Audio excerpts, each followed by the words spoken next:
अस्सलाम वालेकुम students, welcome to my YouTube channel easy solutions of mathematics. आज की वीडियो में मैं आप लोगों को करवाऊंगी मेडिटेशनल मेथड की सेकंड एक्सरसाइज के कुछ क्वेश्चंस।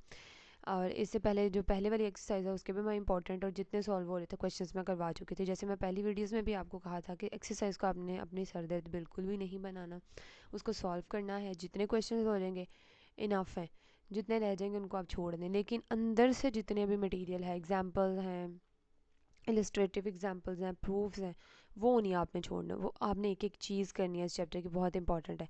लेकिन एक्सरसाइज में से जितने क्वेश्चंस आपसे हो सकते हैं सॉल्व कर लें, क्योंकि कुछ इसके अंदर टेक्निकल क्वेश्चंस होते हैं, कुछ में मिस्टेक्स भी होती हैं। जैसे पिछली एक्सरसाइज की थी उसके अंदर एक क्वेश्चन में मिस्टेक थी और वो सॉल्व नहीं था हो रहा, तो मैंने वो भी आपको बताया था कि क्यों सॉल्व नहीं था हो रहा। इसी तरह इस एक्सरसाइज के भी मुझसे 2 से 3 क्वेश्चंस जो थे वो सॉल्व हो गए हैं। उनमें से एक इंपॉर्टेंट भी है, पास्ट पेपर का क्वेश्चन है, तो इसलिए मैं ना वो करवाने लगी हूँ अब इस वीडियो में। इस एक्सरसाइज का क्वेश्चन नंबर 4 करेंगे हम और क्वेश्चन नंबर करेंगे 5। क्वेश्चन नंबर 4 है find the extremal for the following problems. दो प्रॉब्लम्स दी हैं ए और बी वाली, और उसके बाद क्वेश्चन नंबर 5 है find the extremal of the problem. ये नीचे प्रॉब्लम दी हुई है, इसको सॉल्व करना है और इसका आंसर भी नीचे दिया हुआ है, तो हम इन दोनों को सॉल्व करेंगे। कोशिश करेंगे कि इस वीडियो में दोनों प्रॉब्लम्स को सॉल्व कर लें, लेकिन अगर इस वीडियो में दोनों प्रॉब्लम सॉल्व ना हुई तो एक फिर हम नेक्स्ट वीडियो में कर लेंगे। तो यहाँ पे जैसे प्रॉब्लम ए है दी हुई है, उसके अंदर अब हमने जैसे सारी पिछली एग्जांपल्स वगैरह हमने सॉल्व की हैं। तो इस प्रॉब्लम के अंदर हम लोगों ने पहले सारी प्रॉब्लम्स ऑयलर लेग्रांज से की हैं, इसको भी हम उससे करेंगे। लेकिन जैसे मैंने आपको ऑयलर लेग्रांज के भी डिफरेंट डिफरेंट जो है वो इंडिपेंडेंट मतलब कि 1 वेरिएबल पे है, 2 पे भी है, और हायर ऑर्डर वाले सारी मैंने आपको उसके प्रूफ करवाए हुए हैं, सारी वीडियोस प्लेलिस्ट में मौजूद हैं। अब इसके ऊपर हमारे पास देखिए क्वेश्चन के अकॉर्डिंग हमारे पास जो लगेगा वो है Euler Lagrange equation with higher order derivative. तो उसके अकॉर्डिंगली अब हमारा सेकंड ऑर्डर डेरिवेटिव तक जा रहा है, तो हमने उसका सेकंड ऑर्डर डेरिवेटिव तक जो है वो सेकंड डेरिवेटिव तक हमने उसका फॉर्मूला है उसको लिख लिया। और इसको याद करना भी कोई इतना मुश्किल काम नहीं है। तो उसके बाद हम लोगों ने उसकी वैल्यूज़ को फाइंड आउट कर लिया। इसकी वैल्यू चाहिए थी एफ़ को विद रिस्पेक्ट टू वाई की, या फिर एफ़ को with respect to Y dash हम लोगों ने डिफ्रेंशिएट किया। उसके बाद double dash with respect to double dash हम लोगों ने इसको डिफ्रेंशिएट कर लिया। तो ये जो है अब हमने इसकी वैल्यूज़ को इसके अंदर पुट कर देना, और ये हो गई हैं वैल्यूज़ फार्मूले में पुट। यहाँ पे ये वाई डैश आ गया, यहाँ पे भी हमारे पास क्या आ गया, वाई डैश ही आ गया। उसके बाद 2 जो होता है वो कांस्टेंट होता है, वो बाहर आ गया। अंदर हमने जब इसका डबल डेरिवेटिव का दोबारा से 2 दफ़ा डेरिवेटिव लिया तो वो डेरिवेटिव जो है वाई की पावर वो 4 बन गई। उसके बाद वाई की पावर 4 है इक्वल टू 0। अब जब हम लोगों ने इसको ज़ाहिर है डी की फॉर्म में कन्वर्ट करेंगे तो डी की पावर 4 साथ वाई इज इक्वल टू 0 आ जाएगा, और डी के पास हमारे पास जो रूट्स आएंगे डी इज इक्वल टू 0 0 0 0, यानी सारे रिपीटेड रूट्स आएंगे। तो रिपीटेड रूट्स का जो सोल्यूशन होता है वो हम इस तरह से लिखते हैं, लेकिन अगर हम इसे दूसरी तरह भी लिख लें, ए कांस्टेंट एक्सपोनेंशियल की पावर 0, तो उसके सोल्यूशन को हम लोग इस तरह से लिखते हैं। लेकिन ये सारे एक्सपोनेंट की पावर जो है वो हमारे पास 0 है, तो वो सारे एक्सपोनेंशियल ख़त्म हो जाएंगे एक्सपोनेंट्स, तो ये कॉन्स्टेंट्स हमारे पास रह जाएंगे। उसके बाद हम लोगों ने इसका एक दफ़ा डेरिवेटिव ले लेना है। उसके बाद जो हमारे पास गिवन कंडीशंस हैं गिवन की हुई हैं, उनमें से एक है वाई 0 ऑफ 0, यानी बाउंड्री कंडीशन है, उनको हम लोगों ने अप्लाई करवाना है। बाउंड्री कंडीशन को पहली को अप्लाई किया तो ए इज इक्वल टू 0 आ गया। दूसरी हमारे पास Y of 1 is equal to 2 है। Y of 1 is equal to 2 को जब हम लोगों ने अप्लाई करवाया तो हमारे पास जो है वो इक्वेशन नंबर ए आई है। क्वेश्चन नंबर ए है, इसमें बी प्लस ए प्लस सी प्लस डी है, 2 और 3 नहीं है, इसके साथ इक्वल टू 2 है, इसको ए कह लिया। Y dash of 0 is equal to 1 है, तो वहाँ से हमारे पास जो कंडीशन है ये भी एक अप्लाई की है।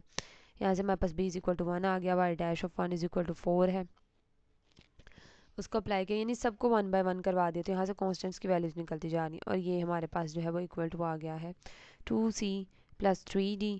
और जैसे जैसे b की वैल्यू निकल आई है तो b की हमने वैल्यू यहाँ पे पुट कर दी, तो यहाँ पे हमारे पास दूसरी तरफ 3 बन गया, यानी इसे c और d के फॉर्म में कर दिया।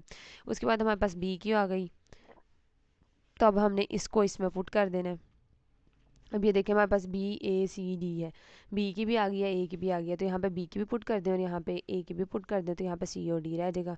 तो यहाँ पे हमारे पास ये भी सी और डी की फॉर्म में होगी। यहाँ से हम लोगों ने सी की वैल्यू निकाल लेनी है। सी की वैल्यू निकाल के ये 1 माइनस डी आ गया, उसको हमने पुट इन बी कर देना है। यहाँ से सी की वैल्यू निकाल के, यानी ए वाले से हम लोगों ने सी की वैल्यू, यानी कि वो सब्सटीट्यूशन वाला काम करना है ना हम लोगों ने, वो साइमल्टेनियसली सॉरी 2 इक्वेशंस को करते हैं ना, उस तरह वाला काम करना है हम लोगों ने। कि एक इक्वेशन से निकाल के दूसरी में वैल्यू को पुट कर देना है। ये वैल्यू को हम लोगों ने पुट किया और उसके बाद हमारे पास d इज इक्वल टू 1 आ गया और इसी तरह से c भी हमारे पास 0 आ गया और हमारे पास जो लास्ट सोल्यूशन है यानी हम लोगों ने जो हमारी इक्वेशन x प्लस x3 है और हम लोगों ने वैल्यूज़ पुट किस में की हैं, जो हमारी वो बनी थी इक्वेशन ये वाली, ये इक्वेशन बनी थी ना सोल्यूशन, इसके ऊपर हम लोगों ने वो फिर बाउंड्री कंडीशंस को लगा लगा के कांस्टेंट की वैल्यूज फाइंड की। तो एंड पे जब हमने इसके अंदर पुट कर दिया तो हमारे पास आया x प्लस x3 जो है वो सॉल्यूशन आ गया है। अच्छा मैंने इसको जल्दी जल्दी इसलिए गुजारा है कि बाउंड्री कंडीशंस लगानी भी आपको आती हैं और उसको सॉल्व करना सारा कुछ आपको बहुत अच्छे तरीके से पहले वीडियोस में एक्सप्लेन कर चुकी हूँ और अब आ भी गया होगा, इतना कोई मुश्किल काम नहीं है। बी पार्ट दिया उसके सब कुछ बाउंड्री कंडीशन दिए हैं। अच्छा इन्फिनिटी देख के अब लगेगा अजीब सा कि पता नहीं इसके अंदर क्या होने वाला है, लेकिन ये सिंपल है। अगेन ये डबल डेरिवेटिव इसके अंदर है क्वेश्चन के अंदर, तो हम इसके ऊपर हायर ऑर्डर डेरिवेटिव वाली जो लैग्रांज इक्वेशन है वो उसको अप्लाई करेंगे। उसको अप्लाई करके हम लोगों ने यहाँ पे वैल्यूज़ निकाली, इसकी निकालेंगे, इसकी निकालेंगे और फिर इसकी निकालेंगे डबल के लिए भी। अभी जो वैल्यूज़ निकली हुई हैं वैल्यूज़ को मैं पुट करूँगी और फिर हम फर्दर सॉल्व करेंगे। अच्छा तो इसके अंदर फिर हम लोगों ने इस इक्वेशन के अंदर हमने ऊपर डेरिवेटिव्स इसके अप्लाई कर दिए हैं। सबसे पहले हम लोगों ने इस पर डेरिवेटिव अप्लाई किया तो 4 जो है वो कांस्टेंट बाहर रहा, अंदर y पे डेरिवेटिव अप्लाई होगा तो डबल डेरिवेटिव हो गया। इस पर भी हम y पे डबल था ऑलरेडी, एक और डेरिवेटिव हुआ तो 3 हो गया। ये भी 2 था, अब 2 इधर मल्टीप्लाई हुआ 2 के साथ, यहाँ पे y के साथ, ये डबल डेरिवेटिव है। ये पहले से 2 डेरिवेटिव थे इसके ऊपर तो ये 4 हो गया और ये वाला 2 इसके साथ भी मल्टीप्लाई होगा। ये गलती ना वो मत कीजिएगा, ये गलती है नहीं, गलती से भी ना कीजिएगा कि सॉल्व करते हुए ना समटाइम्स हम लोग डायरेक्ट काम करते हुए ये चीज़ कर देते हैं तो क्वेश्चन सारा ख़राब हो जाएगा, क्योंकि ये मेरे साथ हो चुका है। ये 2 पहले आप लोग चाहें तो ये स्टेप पहले कर लेंगे, 2 को पहले इसके साथ फिर इसके साथ मल्टीप्लाई करवाएं, क्योंकि जब आप डायरेक्ट करेंगे ना तो शायद आप यहाँ पे 2 इसके साथ ले लेंगे, इसके साथ 2 लेना भूल जाए तो अब पता नहीं चलता समटाइम्स, तो इसलिए इस चीज़ का ख्याल रखना है। 2 इसके साथ भी आएगा और इसके साथ भी आएगा और इसके ऊपर जब हम अप्लाई करेंगे इसके ऊपर 3 टाइम्स डेरिवेटिव हो जाएगा तो ये माइनस 2 वाई का 3 टाइम्स डेरिवेटिव और ये प्लस 2 वाई का 3 टाइम्स डेरिवेटिव है, दोनों कैंसिल हो जाएंगे। बाकी 3 वैल्यूज हमारे पास बच के इक्वल टू 0, इसमें से हमने 2 को कॉमन ले लिया, उसके बाद हमारे पास ये वाली इक्वेशन बची। अब ये वाली इक्वेशन की पावर क्या है 4, तो इसको सिंथेटिक डिवीजन से हम सॉल्व करेंगे क्योंकि इसको सॉल्व करने का कोई और तरीका नज़र नहीं आ रहा। अच्छा सिंथेटिक डिवीजन के साथ साथ एक चीज़ देखते मेरे जहन में आई है कि ये देखें ये फार्मूला बन रहा है, देख के पता चल गया मुझे एकदम से कि ये A square plus B square minus 2ab का फार्मूला बन रहा है। अगर हम इसको डी स्क्वायर माइनस 1 का होल स्क्वायर लिख दें तो अगर हम इसको खोलें तो दोबारा से यही चीज़ बन जाती है। अब इस चीज़ को इक्वल टू 0 रखा, इसका मैंने होल स्क्वायर बना दिया।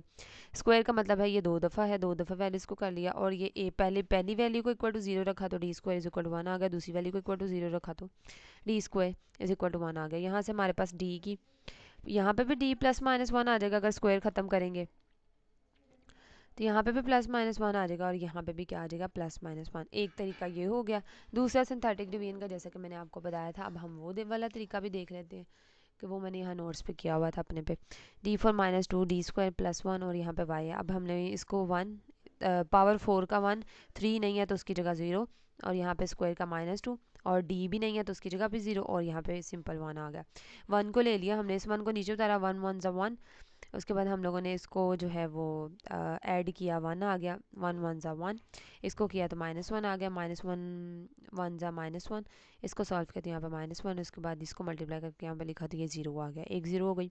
दूसरी दफ़ा हमने -1 को लिया, 1 आ गया, -1 1 ज़ा -1 और ये 0 आ गया, फिर 0 से मल्टीप्लाई हुआ 0, ये भी -1 1 ज़ा सिंपल +1 आ गया और ये भी 0। तो यहाँ पे हमारे पास 2 वैल्यूज़ बची हैं, 1 2 3। इसका मतलब है एक स्क्वायर, एक सिंपल और एक जो हमारे पास कांस्टेंट वैल्यू यानी पावर 0 की। ये 2 पावर की, ये 1 पावर की और ये 0 पावर की हमारे पास बची इज इक्वल टू 0। यहाँ से भी हमारे पास डी प्लस माइनस 1। अच्छा ये 2 रूट्स वो जो यहाँ पे यूज़ हुए हैं, एक 1 वाला और एक -1 वाला और 2 यहाँ पे ये वाले आ गए, तो ये भी 2 दफ़ा प्लस और 2 दफ़ा माइनस का 1 बन गया। और इसका सोल्यूशन हम लोग इस तरीके से लिखते हैं, y is equal to c1 exponential की पावर x और यहाँ पे रिपीटेड रूट्स हैं तो हम लोग पहले 1 के लिए इस तरह से इसका सोल्यूशन लिखेंगे और उसके बाद -1 के लिए हम लोग इसका सोल्यूशन इस तरीके से लिखेंगे।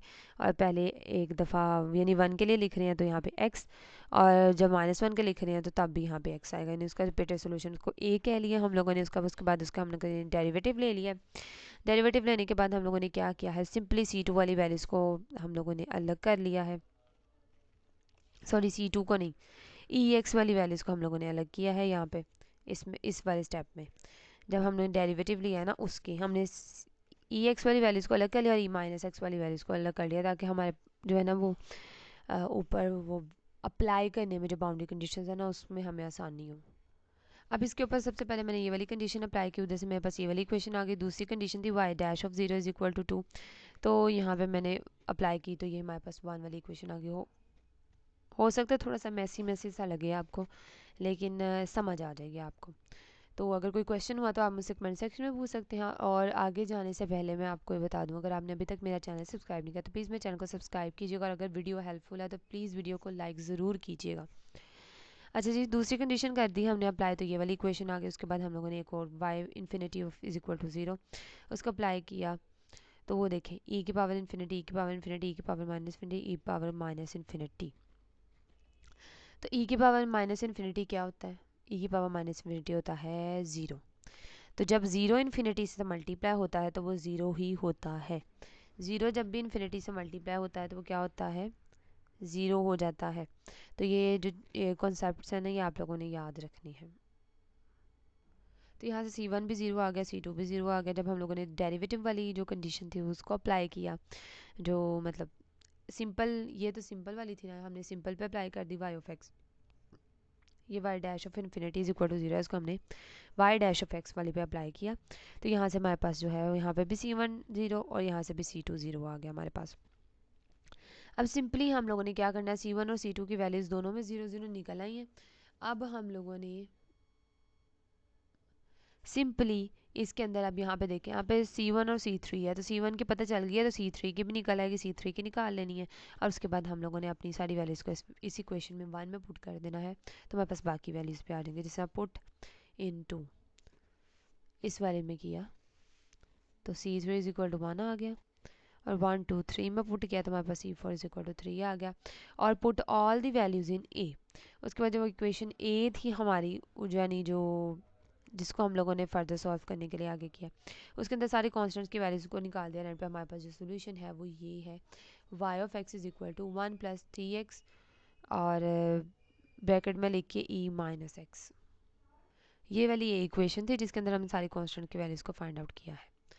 तो जी इस वीडियो में फिर यही एग्जांपल हो सकी है। तो एग्जांपल नंबर जो क्वेश्चन नंबर जो 5 है वो मैं आपको नेक्स्ट वीडियो में करवाऊंगी, वो क्योंकि वो बहुत ज़्यादा इंपॉर्टेंट क्वेश्चन है, पास्ट पेपर में वो आया हुआ है, तो मैं नेक्स्ट वीडियो में करवाऊंगी। अभी वीडियो बहुत ज़्यादा लेंथी हो जाएगी अगर मैंने अभी करवाया। तो इस वीडियो से रिलेटेड कोई भी आपका क्वेश्चन है तो आप मुझसे कमेंट सेक्शन में पूछ सकते हैं। वीडियो पसंद आए तो प्लीज़ वीडियो को लाइक करें, चैनल को सब्सक्राइब करें और अपने फ्रेंड्स के साथ ज़्यादा से ज़्यादा मेरे चैनल को शेयर करें। Thank you so much.